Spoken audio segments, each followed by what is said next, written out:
오늘부터 4주간 우리가 더 바르고 더 힘있는 신앙생활을 위한 이 키워드 4가지를 함께 살펴보려고 합니다. 오늘은 영원에 대해서 할 것인데요. 4주 동안 이 영원, 사랑, 범사, 성숙이라는 키워드를 함께 살펴보려고 합니다. 사실 이 키워드들은 2026년 교회표에 담긴 핵심 단어들이지만 동시에 그리스도인 된 우리에게 중요한 이 단어들입니다. 우리가 이미 익숙한 단어지만 이 단어가 성경적으로 뜻하는 바가 무엇인지 더 깊이, 더 폭넓게 알 때에 우리의 삶에 주는 실제적인, 그냥 이게 추상적인 것이 아니라 더 실제적인 우리의 힘과 소망이 되기 때문입니다. 어떻게 이런 단어를 성경적으로 더 아는 것이 우리의 삶에, 우리 신앙생활에 유익이 되는가를 한 예시를 한번 들어보겠습니다. 신앙이라는 거, 우리 매우 익숙한 단어잖아요. 신앙. 이 신앙의 뜻이 무엇인지 아십니까?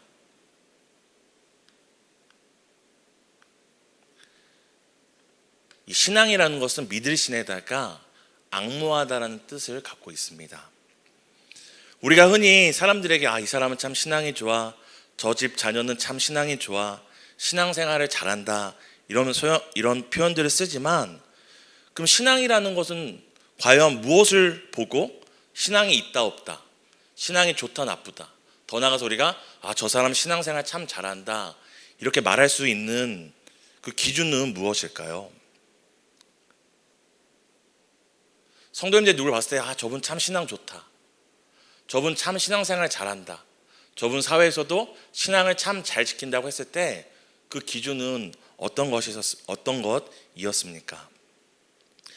이 신앙이라는 이 한자어를 그대로 우리가 접목하자면, 신앙이 좋다는 것은 단순히 교회 출석을 잘하거나 예배에 많이 오거나 그 사람이 주일날 봉사를 몇 개 하는가 이런 것으로 판단하는 것이 아닙니다. 앞서 말씀드린 것처럼 신앙이라는 게 무슨 뜻이라고 했죠? 믿을 신에 앙모하는 것입니다. 그러니까 얼마나 봉사를 많이 하냐, 헌금을 많이 하냐, 그 사람의 연수가 오래됐느냐가 신앙의 잣대가 아니라 그 사람이 우리가 믿는 바를, 우리가 믿는 그 하나님을 얼마나 그 삶 가운데서 앙모하며 살아가는가, 앙망하며 살아가는가가 사실 신앙을 판단하는 기준이 되어야 하는 것입니다. 예를 들어 어떤 성도가 교회 봉사를 수십 개 하고 예배를 한 번도 빠지지 않을지라도 그 모든 봉사와 예배의 이유가 내가 믿는 바와 믿는 분에 대한 그 앙망이 아니라 그것을 통해 뭔가를 다른 것을 얻어내기 위해, 내가 이렇게 하면 하나님께서 나의 삶에 이런 어떤 결과를 주시겠다는 믿는 분이 아니라 다른 거를 바라본다면, 그분이 아무리 봉사를 많이 하고 아무리 예배를 많이 참석해도 그분은 신앙을 생활하는 것이 아니라 종교 생활을 하는 것이 될 것입니다. 하지만 반대로 어떤 분이 딱 한 가지 봉사만 할지라도, 아니 이분은 상황이 안 돼서 주일날 와서 예배만 드릴지라도 그 예배 1시간 동안 다른 것 구하지 않고 내가 믿는 그 하나님만 앙모하고 앙망하며 살아간다면, 예배한다면 그분은 누구보다 신앙이 좋고 신앙의 삶을 살아가고 있는 것입니다. 직장에서도 마찬가지죠. 직장에서도 참 신앙을 잘 지켜라는 기준은 그분이 기도를 열심히 하고 모여서 좋은 직급, 좋은 어떤 월급을 받는 것이 아니라 그분이 어떤 자리든 어떤 환경이든 나에게 주신 그 직장과 여건이 하나님께서 나에게 주신 곳이라고 믿고 그 하나님만 앙모하며 그 하나님만 바라보며 그 직장의 자리를 지켜나간다면 그분이야말로 신앙으로 삶의 자리를 살아가는 참된 신앙인이라고 말할 수 있을 것입니다. 사랑하는 성도 여러분, 이런 의미에서 신앙생활 잘하고 계신가요?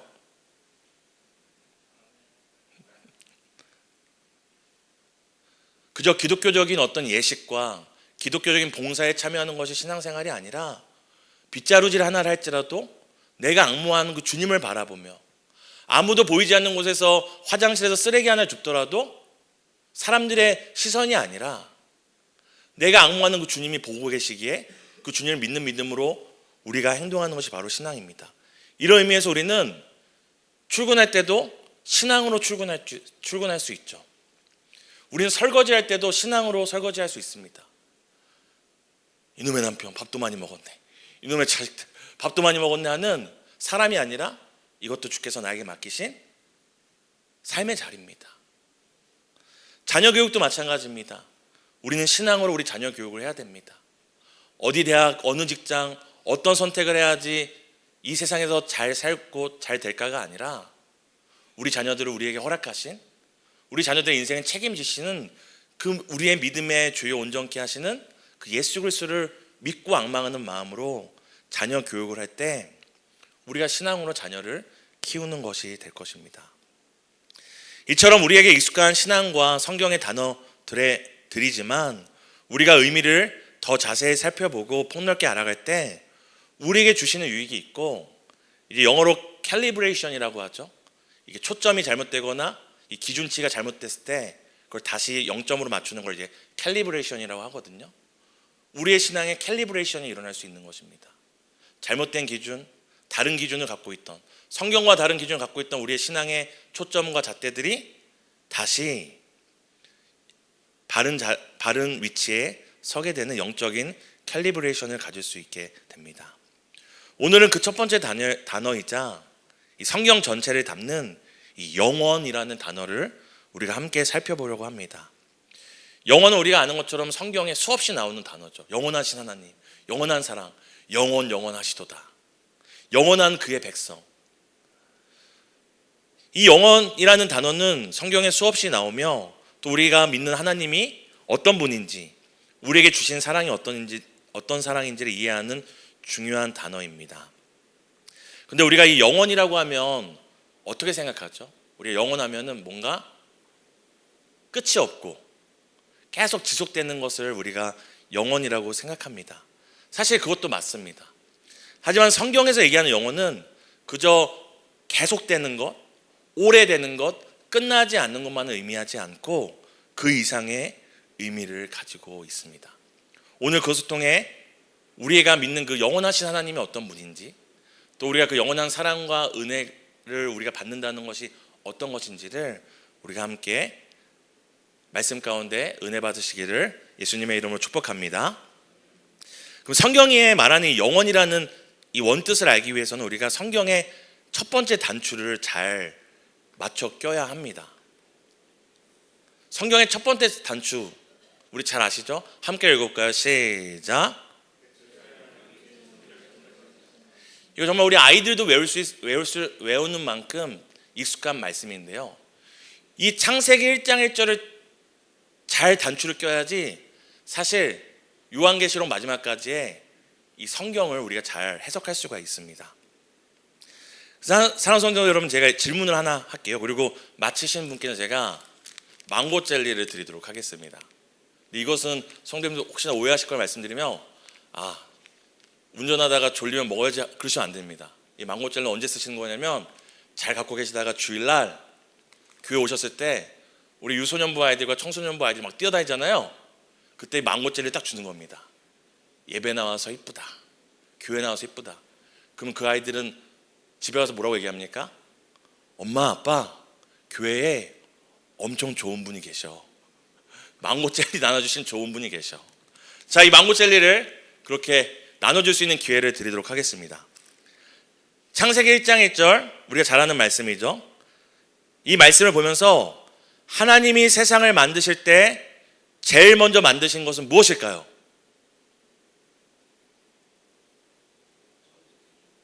네? 빛. 왜 이렇게 자신이 없어요? 멀리 안 가셔도 됩니다. 딱 이 본문만 보셔도 됩니다. 망고 젤리 욕심 나시죠? 네? 하늘과 땅. 우리의 대부분이, 이거는 제가 나눠드리도록 하겠습니다. 우리가 이 본문을 보면서 대부분이 하나님께서 가장 먼저 만든 것이 천지라고 생각을 합니다. 하지만 하나님께서 천지를 만드시기 전에 제일 먼저 만드신 게 뭔지 아십니까? 바로 태초라는 시점입니다. 시간을 먼저 만드신 것입니다. 공간을 만든 다음에 시간을 정한 것이 아니라 영어 성경에도 뭐라고 얘기합니까? 영어 성경도 in the beginning, 히브리 성경에서도 태초에가 먼저 시작됩니다. 그러니까 하나님이 세상을 만드실 때 제일 먼저 만든 것은 시간이라는, 처음이라는 이 시점, 스타트, 비기닝을 먼저 만드신 것입니다. 그 시간 안에서 천지가 만들어져서 첫째 날, 둘째 날, 셋째 날, 넷째 날, 다섯째 날, 우리가 아는 날들이 된 거죠. 그럼 여기서 또 질문을 드릴게요. 망고를 다시 한번 얻을 수 있는. 그럼 하나님께서 세상을 창조하실 때 제일 먼저 만든 것이 시간이고, 그 다음에 공간을 만드셨잖아요.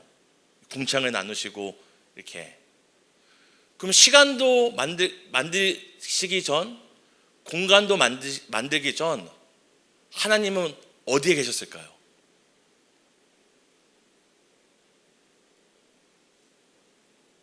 네? 수면 위에.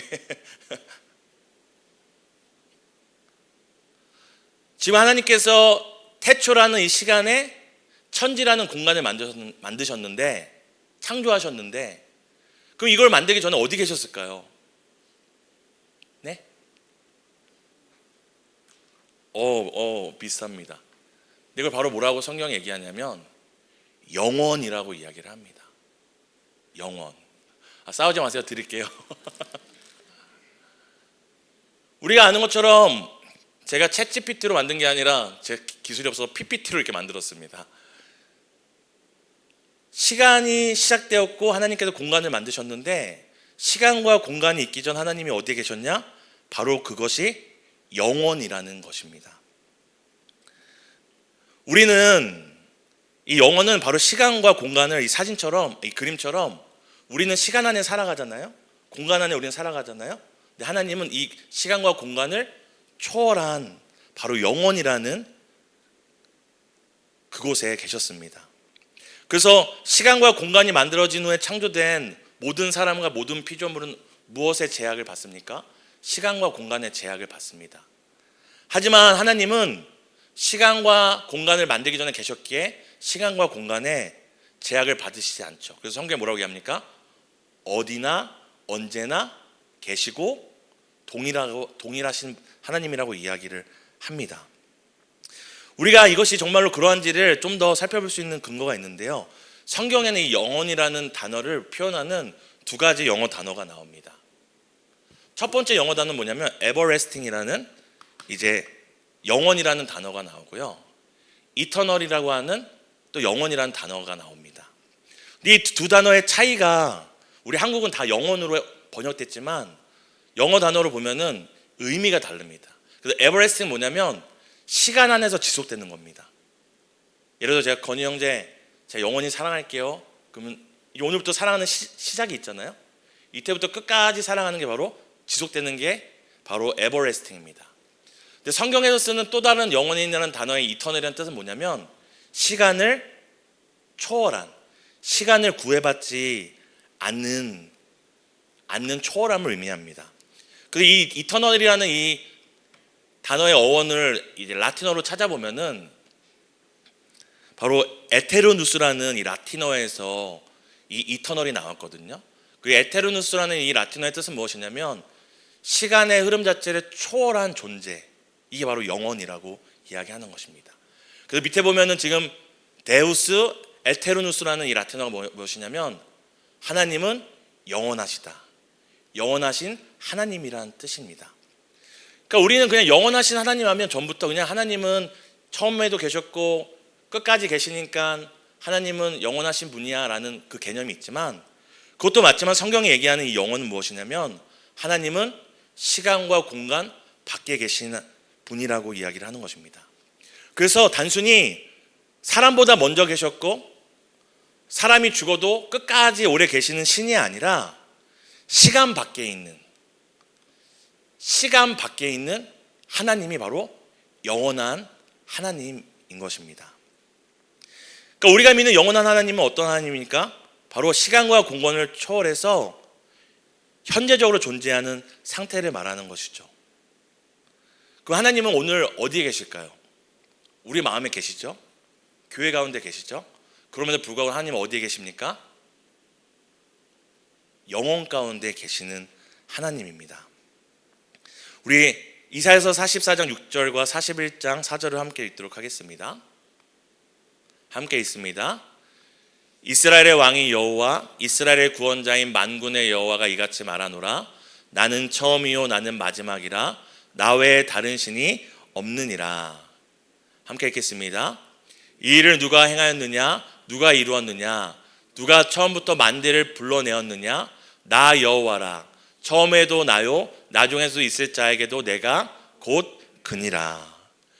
우리가 아는 것처럼 예수님도 하나님도 자신이 처음이다 나중이라고 말씀하시는데, 그것은 그저 이 처음과 시작에 내가 있다라는 것을 의미하는 것이 아니라, 그 처음에도 있으려고 하고 끝에도 있으려고 하면 어디에 있어야 됩니까?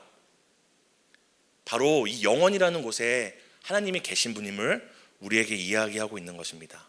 그저 시작과 끝에도 계신 분이 아니라 시작 전에 계시고 끝 다음에도 계신 하나님이신 거죠.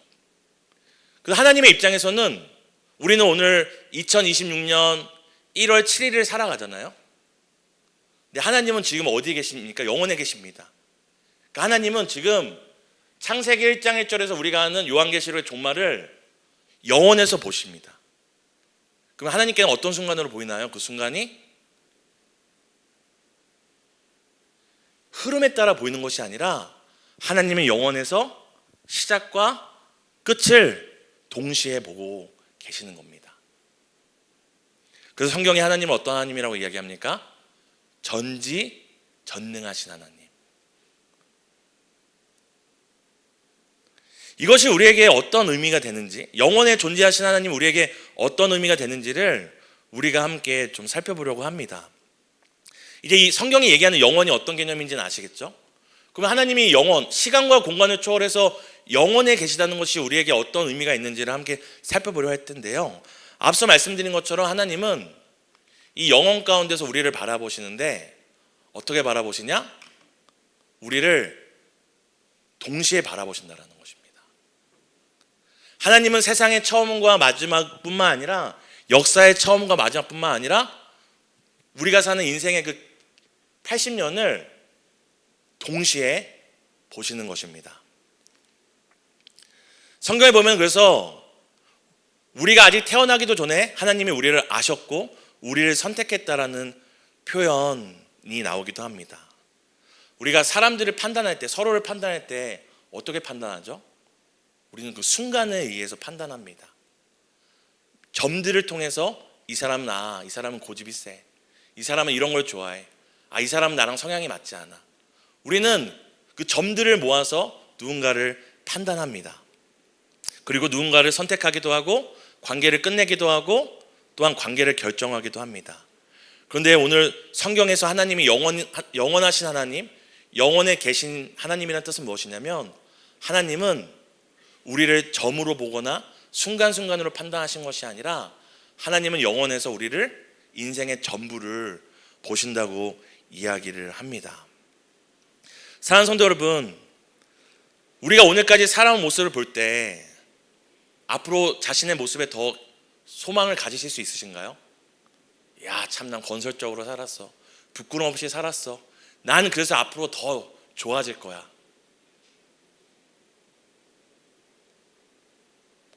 사실 저도 40년밖에 살지 않았지만 제 앞날에 대해서 기대와 소망보다는 똑같이 살겠구나, 정말 사람 안 변한다, 남 손가락질 할 게 아니라 진짜 내가 안 변한다라고 사실 제 자신에게 그렇게 큰 기대와 소망이 없습니다. 여기서 바로 중요한 포인트가 있죠. 우리는 그저 지난 인생의 40년을 살았는데도 제 자신한테 더 이상 기대하거나 소망을 가지지 않잖아요. 근데 하나님은 이미 우리의 인생의 시작과 끝을 다 보셨거든요. 이미 우리가 태어나기 전에 우리를 아셨고, 우리가 태어난 그 날과 죽을 날을 하나님은 영원 가운데서 이미 다 보셨습니다. 그런데 이미 우리를 다 아시는데 왜 우리를 선택하셨을까요? 우리는 요만큼 살았는데도 우리 자신에게 기대할 게 없고 소망이 없고 부끄러움 뿐이고 앞으로 더 나아질 게 없다고 생각하는데, 하나님은 다 보셨는데 성도님들이 아시는 그 성도님의 인생을 다 보셨는데 왜 그 성도님과 우리를 선택하셨을까요?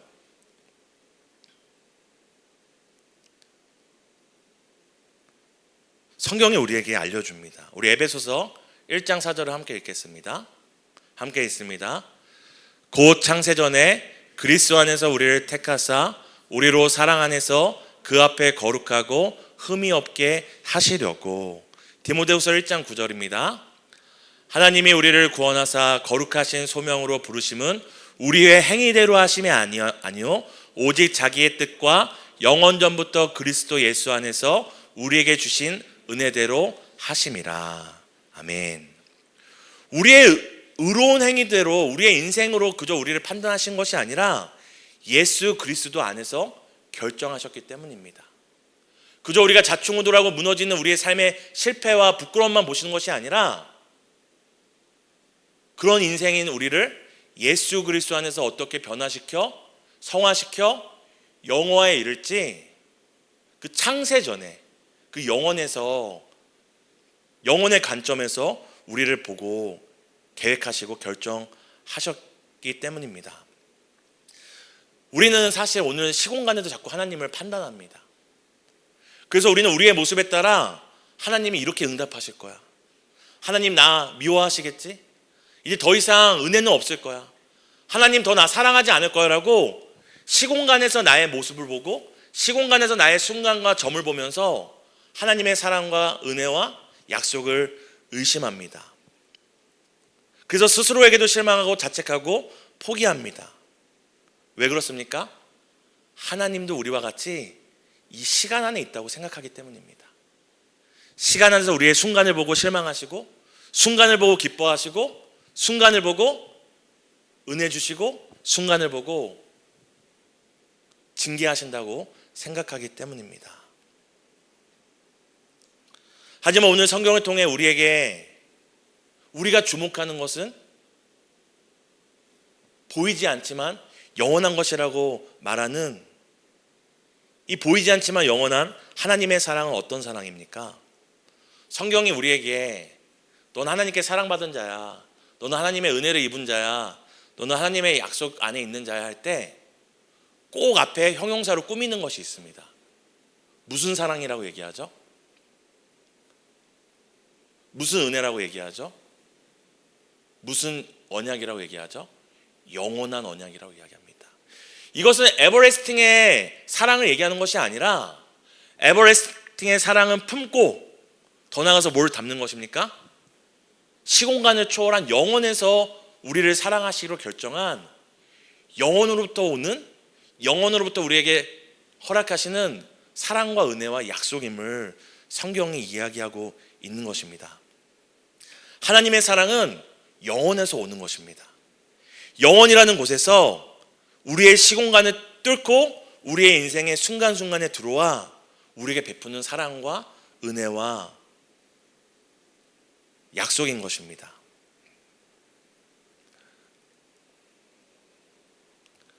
우리를 향한 하나님의 사랑과 은혜와 약속이 바로 영원에서부터 온 거기 때문에 우리가 이 시공간에서 우리의 어떠함이 그 영원에서부터 오는 사랑과 은혜에 영향을 미치지 못하는 것을 여러분 기억하셔야 됩니다. 왜냐하면 하나님께서 아까 보여드린 그림처럼 이미 우리의 모습을 다 보셨어요. 우리가 어떻게 살아갈지를 보셨어요. 그리고 어느 때에 은혜가 필요하고 어느 때에 사랑이 필요하고 어느 때에 하나님의 아버지의 체휼과 또 아버지의 긍휼이 필요한지를 다 아시기 때문입니다. 우리를 향한 하나님의 사랑은 그 영원에서부터 온 것이기에 오늘 살아가는 우리의 모습이 그 사랑과 은혜를 더하거나 덜하게 할 수 없습니다. 앞서 말씀드린 것처럼 이미 우리의 전부를 알고 보시는 하나님께서 예수 그리스도 안에서 우리에게 주시기로 결정하신 것이기 때문입니다.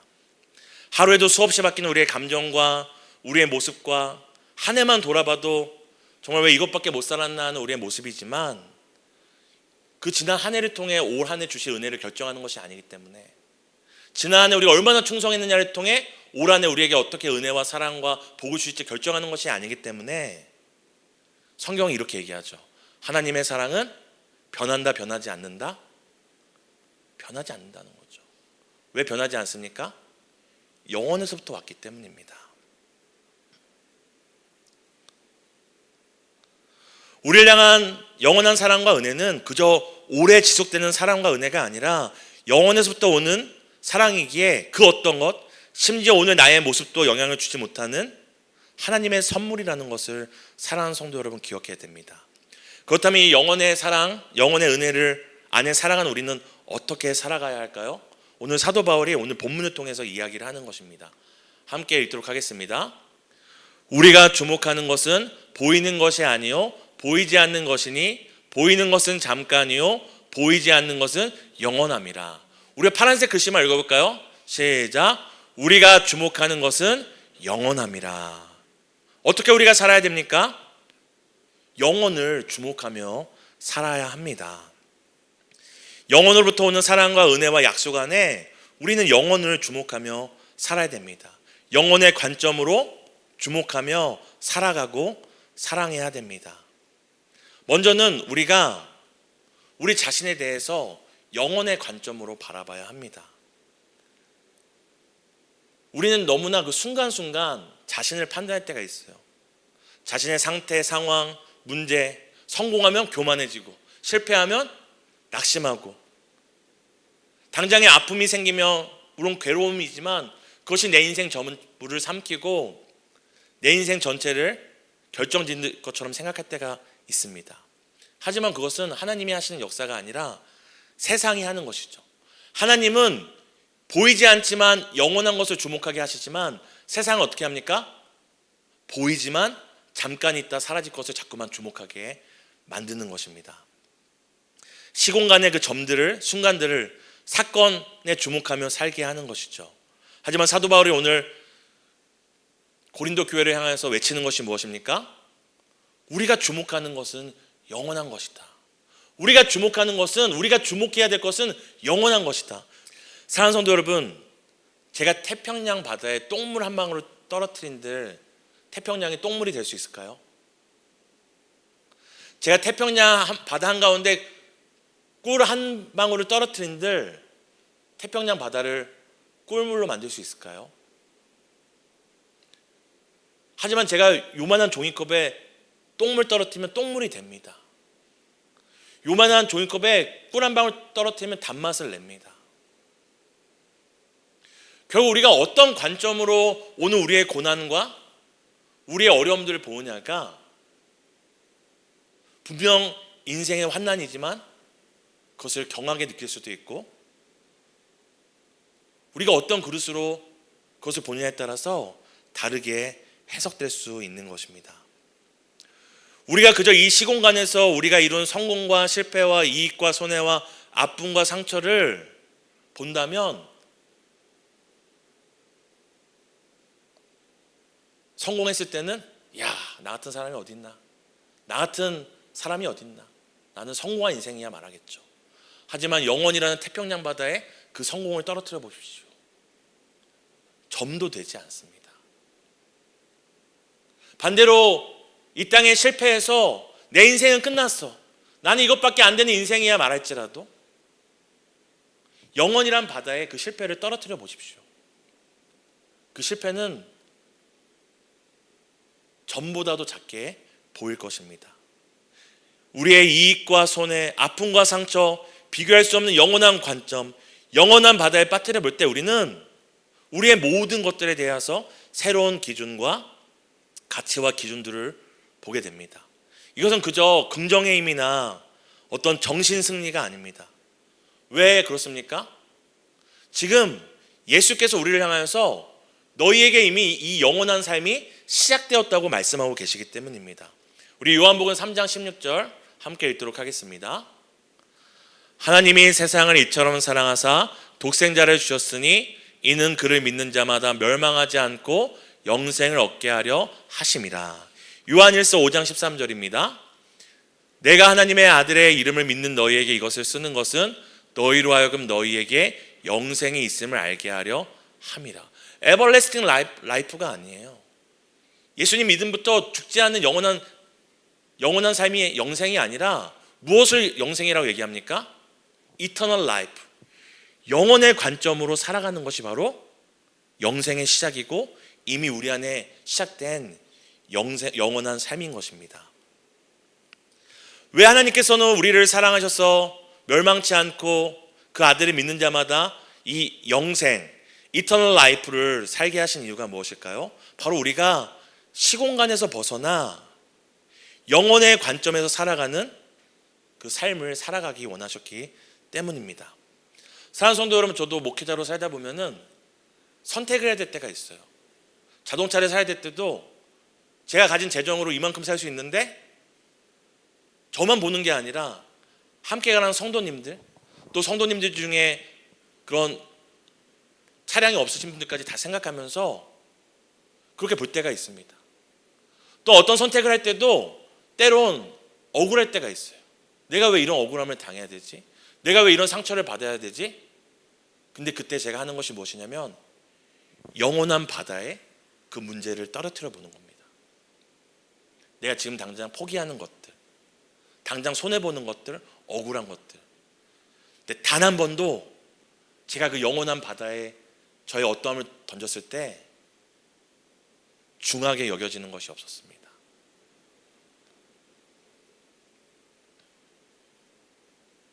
사랑하는 성도, 우리가 정말로 그 아들을 통하여 우리를 사랑하사 그 아들을 아끼지 않고 주신 그 복음을 믿는다면, 그 복음 안에 있는 그 영생이 이미 우리 안에 있다라는 것을 믿는다면 우리는 영혼을 바라보며 영혼의 관점, 영혼을 주목하며 살아갈 수 있습니다. 사랑하는 성도 여러분, 잠깐 있다 사라질 보이는 것에 주목하다가 보이지 않는 영원한 것을 절대 놓쳐서는 안 됩니다. 우리 자녀들도 마찬가지입니다. 우리 자녀들도 이 시공간에 보이는 것들, 남들보다 이 시공간에 조금 더 잘 되고 이 시공간에도 남들보다 조금 더 높아지고 앞서는 것들에 집중하다가 보이지 않는 영혼을 놓치게 해서는 안 됩니다. 마지막으로 이 영원하신 하나님을 믿는 우리가 이 영혼의 관점 가운데 살아갈 때 우리가 어떻게 살아가야 할까요? 바로 이 영혼의 관점으로 자신과 자신의 문제를 봤다면 영혼의 관점으로 서로를 바라봐야 합니다. 옆에 있는 배우자, 영원히 함께 살아갈 사람입니다. 아무도 안 기뻐하셔서 제가 당황스러운데, 물론 하나님 나라에는 결혼과 혼인관계는 없지만 내 옆에 있는 배우자가 하나님 나라에 가도 누굽니까? 박순자였는데 거기 가면 강순자가 되는 게 아닙니다. 비록 혼인관계가 아니고 결혼 없지만 그 영원한 나라에서도 내가 이 땅을 살 때 유일하게 나와 한 몸을 이루고 부부의 인연을 맺었던 유일한 그 사람입니다. 또 교회 안에 있는 성도들은 어떤 사람들입니까? 그저 내 앞에 잠깐 있다 사라질 사람들이 아니라 영혼의 관점으로 바라봐야 합니다. 우리가 자꾸만 우리 옆에 있는 성도들 점으로 보니까 점점 점으로 보다 보니까 점만 보이고 나쁜 점만 보이게 되는 겁니다. 나랑 안 맞아, 나랑 안 맞는 점, 나를 불편하게 하는 점. 하지만 여기 있는 성도님들, 우리 다 그 영혼에서 함께 살아갈 사람들입니다. 믿으십니까? 도망치셔도 제가 쫓아다닐 겁니다. 도망치셔도 제가 쫓아다닐 겁니다. 가끔 저는 교회에서 마음이 상하거나 자기 마음에 안 든다고 교회 떠날게요 이런 청년들을 봅니다. 그리고 저 이제 예배 안 나와요 그런 청년들을 봅니다. 그리고 이 교회 저 교회로 옮겨 다니는 청년들을 봅니다. 근데 저는 항상 그 청년들 볼 때 어떤 생각하는지 아십니까? 아무리 이곳저곳 옮겨 다녀도 결국에는 천국에서 볼 사람이다. 우리 모든 성도는 영원히 볼 사람들입니다. 그러니까 다시 안 볼 사람처럼 대해서는 절대 안 되는 것이죠. 왜냐하면 그때 가서 이야기거리가 될 수 있으니까요. 그때 가서 딱 만났을 때 오셨네요. 우리가 그 영원한 하나님 나라에서 어떤 이야기를 할 수 있는 관계가 되어야 하겠습니까? 사실 우리 동행교회는 그 영원한 나라에서 영원히 할 우리의 동행 이야기를 만드는 사람들입니다. 그때 만나서 권사님 그때 참 많이 힘들었는데 지금 와서 보니 정말 그때 권사님이 해줬던 말이 저한테 참 큰 힘이 되었어요. 권사님, 장로님, 그때 저 몰래 도와주신 거 그게 저를 다시 일으켜 세웠습니다. 성도님, 그때 지나가면서 해줬던 그 말 한마디가 저를 다시 일어나게 했습니다. 우리가 영원토록 함께 만나서 이 땅에서 함께 걸어왔던 그 시공간에 대해서 이야기할 사람들이 바로 여기 모인 동행교회 성도들입니다. 동행 나들 이야기도 할 거고, 이 땅에서 먹었던 삼겹살 얘기도 할 거고, 우리 지난번 송구영 씨 예배 때 그 한 해 중에 가장 추울 때 귀마개 하시고 떡볶이 만드시고 어묵 만들고 튀김 하시던 저희 아내가 이런 얘기를 하더라고요. 살면서 교회에서 그 순대튀김을 하는 건 처음 봤어. 그러면서 어떻게 그걸 할 수 있지 놀랐더라고요. 제가 다 하실 수 있는 분들이야 라고 이야기를 했습니다. 우리는 그 영혼에서 이 시공간의 추억들을 영원토록 나눌 사람들입니다. 피하고 싶어도 피할 수 없는 영원한 동반자이고 영원한 사귐의 교제 대상입니다. 사랑하는 성도 여러분, 이것이 바로 성경이 말하는 영원입니다. 그래서 죽지 않고 영원히 사는 것이 아니라 시공간을 초월한 영원, 그 영혼 가운데 계신 그 하나님을 바라보고 우리를 영혼으로 초대하신 그 하나님의 관점으로 우리의 삶을 해석하고 서로를 바라보는 것이 바로 우리가 다시 붙잡아야 될 우리 신앙의 키워드, 영원이라는 단어입니다. 사랑하는 성도 여러분, 오늘 시공간을 초월하며 제약받지 않으시는 이 영원하신 하나님을 주목하며 영원에서 우리에게 주시는 영원한 사랑과 은혜와 약속을 기억하고 또한 영혼을 주목하며 영혼의 관점에서 오늘 살아가고 선택하고 또한 서로를 사랑하는 영원한 동행 공동체 되기를 예수님의 이름으로 축복합니다.